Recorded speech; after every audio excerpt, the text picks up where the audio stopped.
तरीन वीडियोस के लिए हमारा YouTube चैनल सब्सक्राइब करके बेल आइकन प्रेस करिए ताकि आपको मिले हर अपडेट सबसे पहले। लाहौर की अदालत ने ग्रेटर इकबाल पार्क में खातून से बदसलूकी के मुकदमे में 6 मुल्जिमान का 3 रोजा जिस्मानी रिमांड दे दिया है। मजीद जानते हैं डॉन न्यूज के नुमाइंदे राना बिलाल से।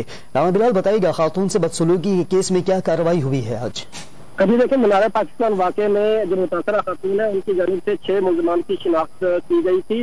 इन 6 मुल्जिमान को पुलिस की जानिब से आज लाहौर की जिला कचहरी अदालत में पेश किया गया है, जहां पर तफ्तीशी ने अदालत को बताया है कि मुल्जिमान के बयानात रिकॉर्ड करने हैं और उनसे तफ्तीश मुकम्मल करनी है, लिहाजा मुल्जिमान का जिस्मानी रिमांड दिया जाए। जबकि जो मुल्जिमान के वकील हैं उनकी जानिब से ये कहा गया कि मुल्जिमान 28 दिन से जेल में है, मुल्जिमान से किसी किस्म की कोई रिकवरी नहीं होनी, लिहाजा जिस्मानी रिमांड न दिया जाए। जिस पर जुडिशल मजिस्ट्रेट ने मुल्जिमान से भी इस्तफसार किया कि क्या वो कुछ कहना चाहते हैं, जिन पर जो 3 मुल्जिमान है उनकी जानिब से ये कहा गया कि वो बेकसूर है और पुलिस ने झूठे मुकदमे में उन्हें गिरफ्तार किया है। तहम दलाइल सुनने के बाद जुडिशल मजिस्ट्रेट ने जो 6 मुल्जिमान पेश किए गए थे, इन 6 मुल्जिमान का 3 दिन का जिस्मानी रिमांड मंजूर कर लिया है और आइंदा समाअत पर पुलिस से मुल्जिमान से होने वाली तफ्तीश की रिपोर्ट भी तलब कर ली है। राना बिलाल, बहुत शुक्रिया आपका।